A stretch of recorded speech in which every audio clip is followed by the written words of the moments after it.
It's 3:59. Oh, for heaven's sake, all right. Did you message me before you got here? I was trying to set up an order on Uber Eats for Applebee's later. Yeah, we're live now. Oh, sorry, okay.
I was looking at him like, how come I need to get that cleaned up?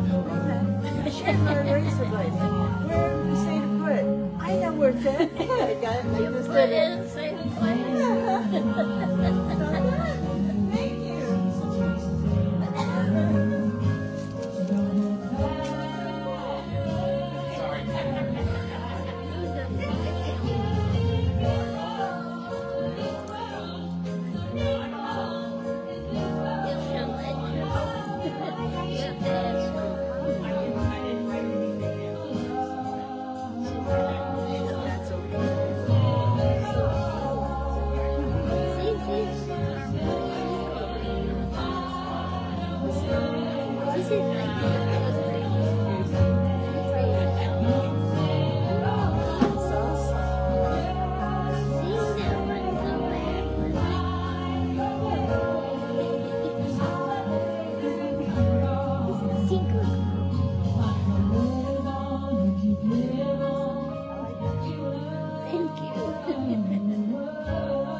Stuffed animal. Yeah, I do too.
Thank you, everyone, for coming out.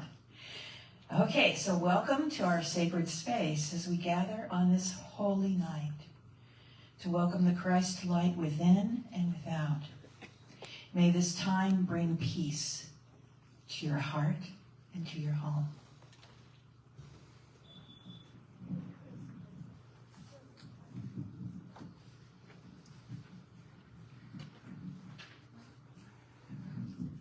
Our reading here is Christmas Bells, a poem by Henry Wadsworth Longfellow.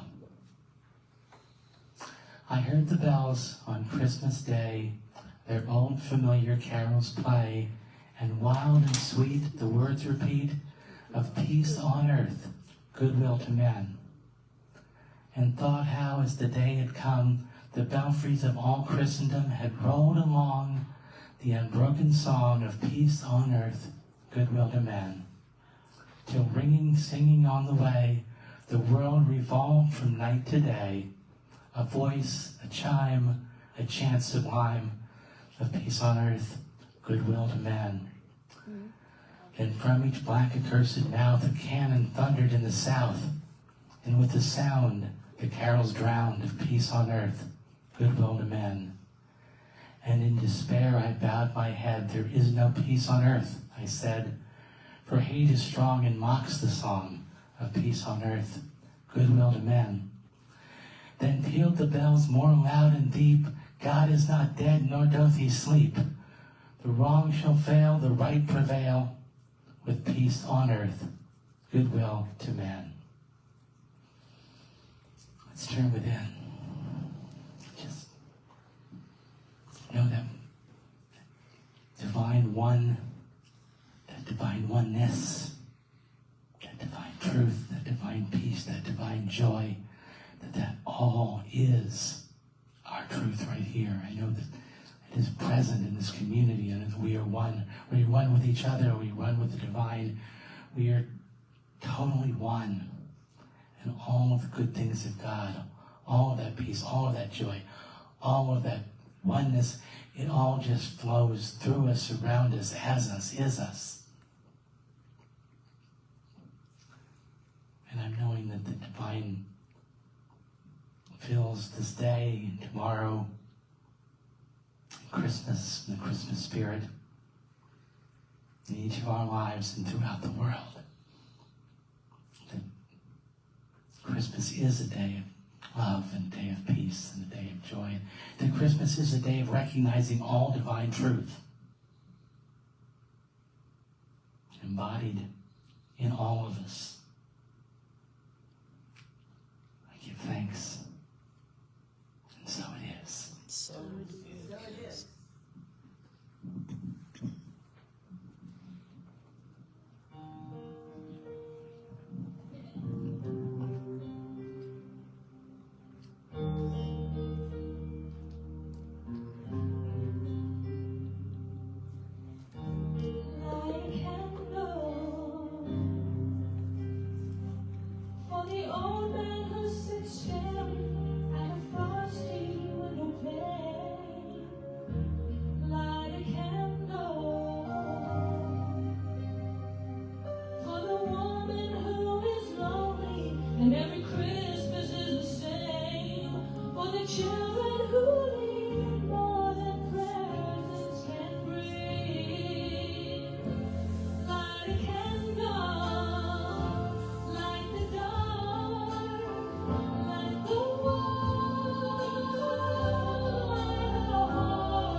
music's awesome, Kenny. Thank you.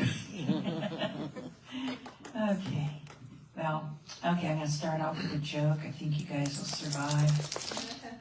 A Russian man named Boris and his wife Nikita were walking down the street in Moscow on an evening when it began to sleet.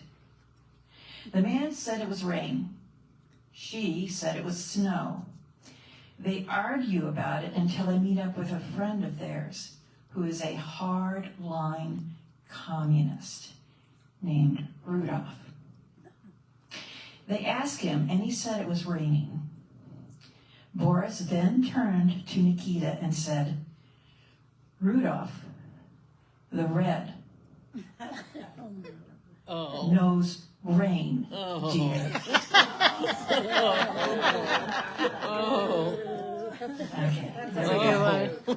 I know, that's a groaner, huh? Yeah. I couldn't help myself, I'm sorry. Okay, all right. Now, what we're going to talk about today is basically about the light. And I'm going to start off with, because it is Christmas, so we got to cover a few things, you know. Jesus, in our New Thought understanding, we don't see Jesus as the great exception, but as the great example. When we listen to what he listened to, Jesus had a ministry. He was anchored in raw spiritual experience. He understood his divine identity. And he taught that you and I have the same potential, the same Christ consciousness.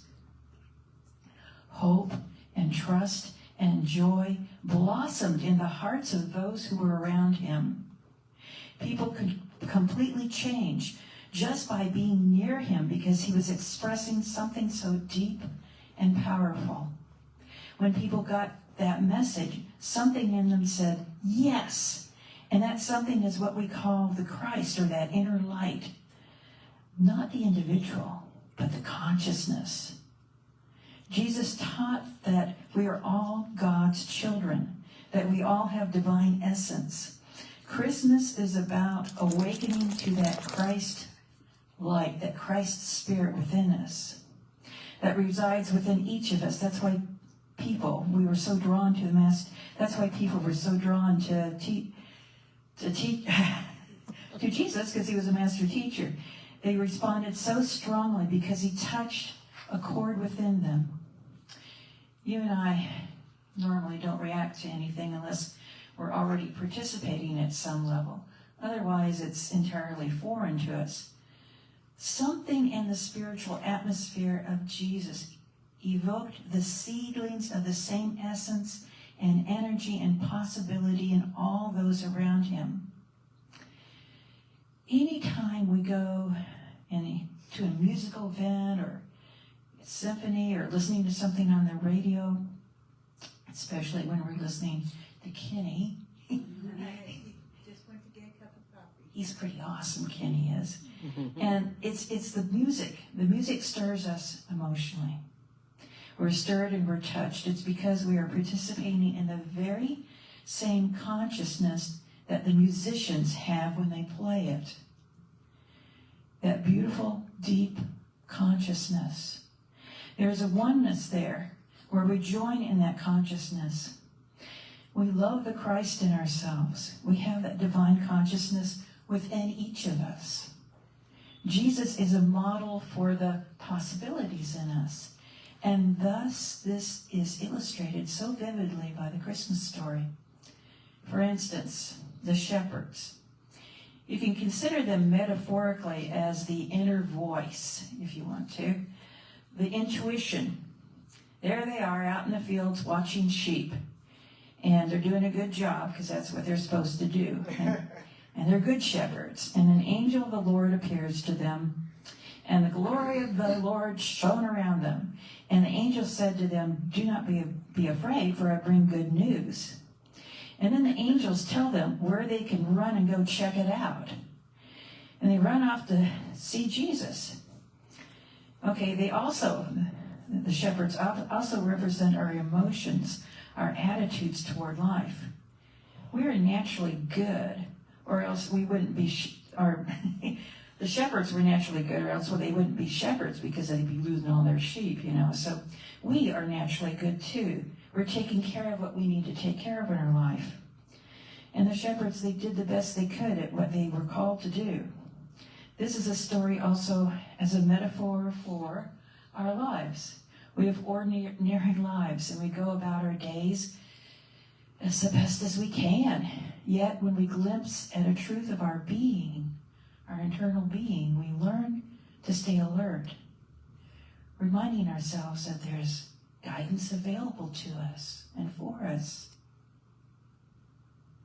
There is a larger life that we can participate in, that we normally get caught up in our own lives and our own problems, our own agendas.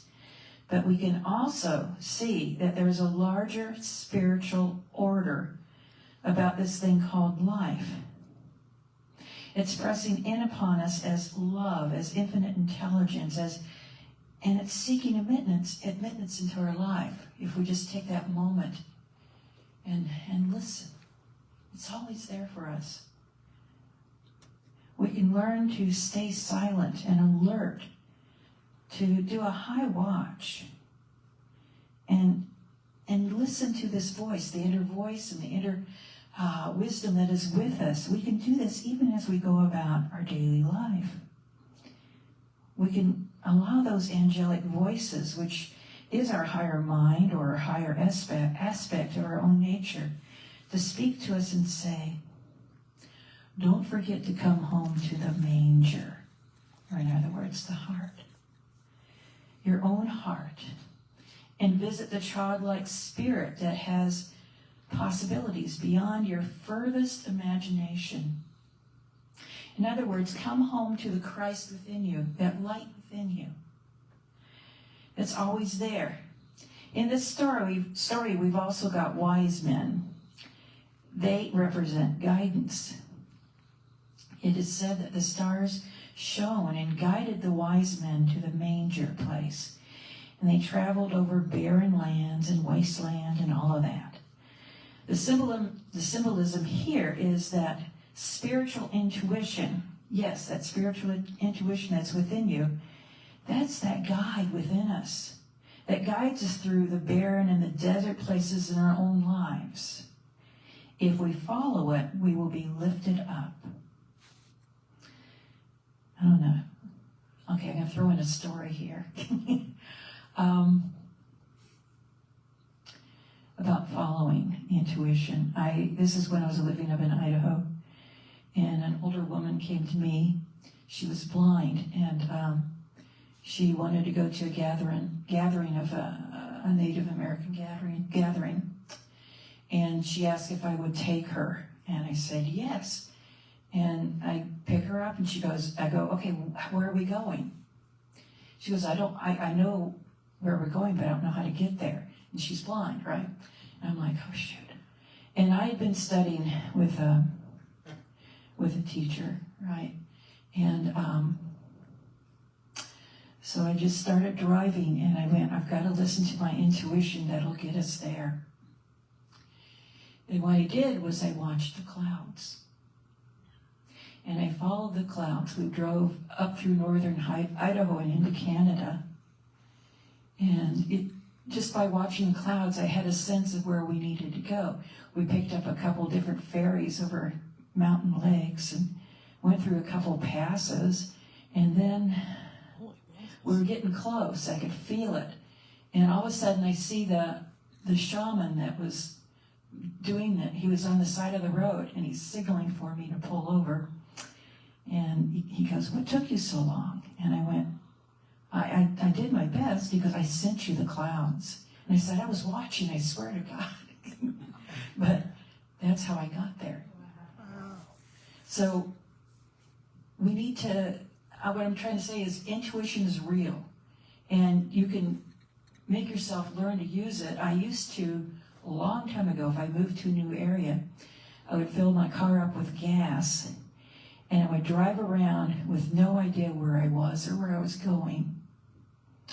And I would let myself go where my intuition told me to go. And it was always really interesting. But everything turned out perfect. So what I'm saying is, listen within. It doesn't have to be any big thing that you do, but it's very important to listen within, to that spirit within, because it's there. It's always speaking to you, always guiding you. All the time. Yeah. Okay. Okay, about these three wise men. We have some knowledge like they did, a little bit of wisdom, and then something happens to guide us, and we see a sign, a star, to lead us to the purest, most noble part of ourselves.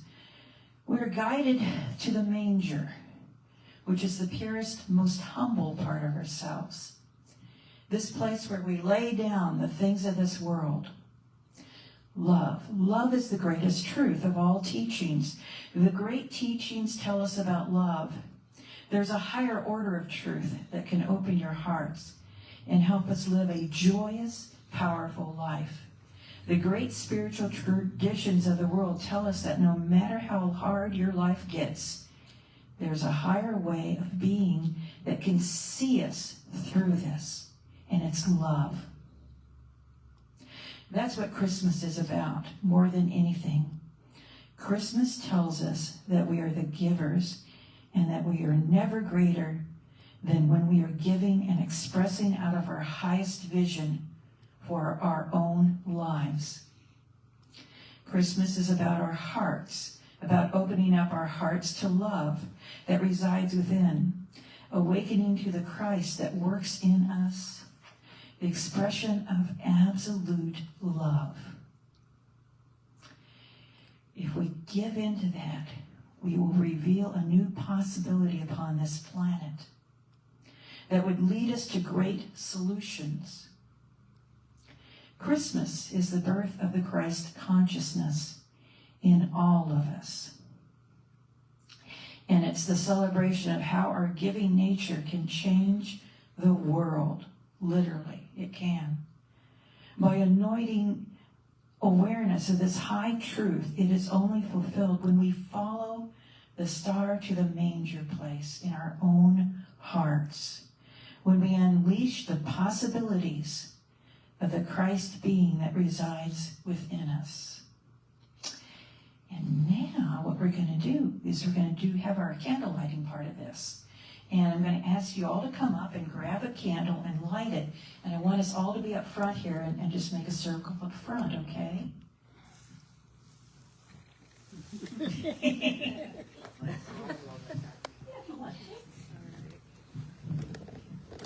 Okay.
Okay, everyone.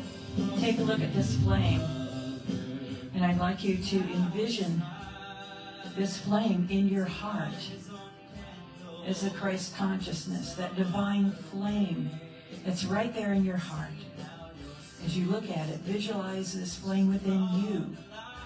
And feel that light, feel the warmth, feel the lightness of it within you. And I'd like you all to take a minute to focus on that with me.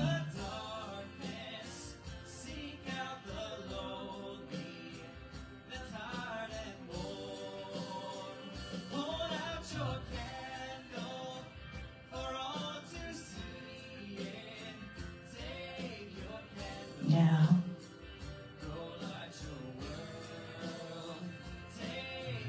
close your eyes. Still feel that flame within you. See it within you. And I'd like you to blow out the candle. And know that that flame is still there. Now, stop a moment. Feel the flame. Feel the flame. That flame that is still in you. See that light that is within your own heart. And be with that. That light is always within you. It is always there for you. You are that light. That is you. That infinite light of love, of the Christ consciousness. It is you.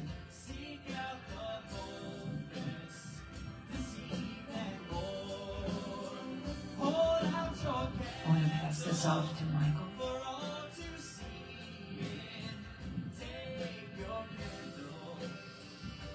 So just taking a deep collective conscious breath right here, right now.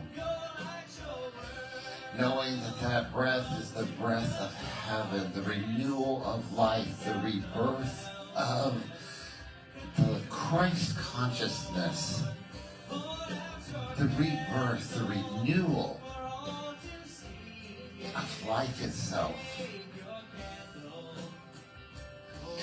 And just knowing that as we leave here tonight, that we go forth as ourselves, but in a new way, that we carry forward that light, carry forward into the darkness, because we know that the light dispels the darkness, that the light is the truth, that the light is love.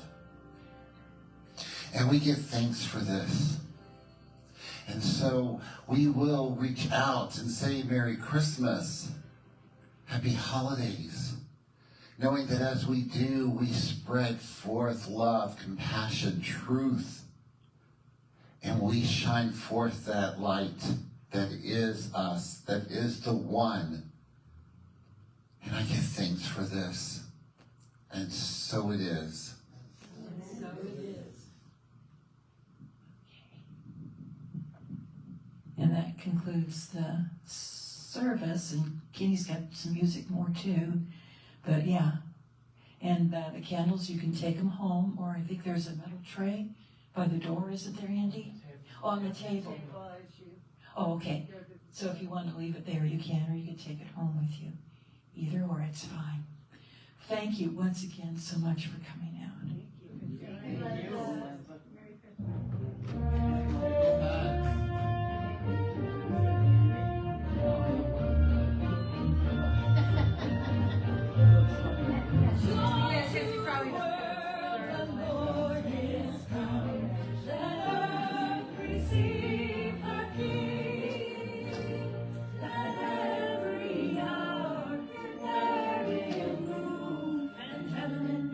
Sing, and heaven and nature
A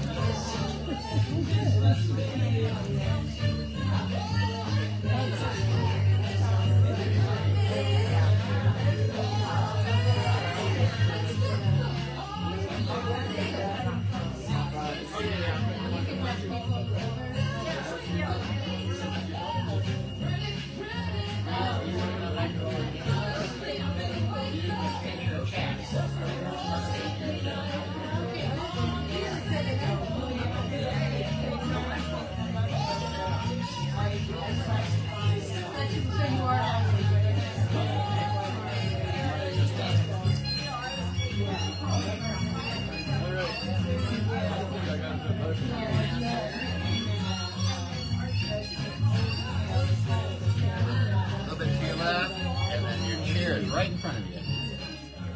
Here you are. Thank you. You're welcome. Have things ever gotten back to normal at Kettering? We're going to the Waffle House actually. They're doing it at Christmas because we got something to do. We'll do Christmas. Well, we do all the time.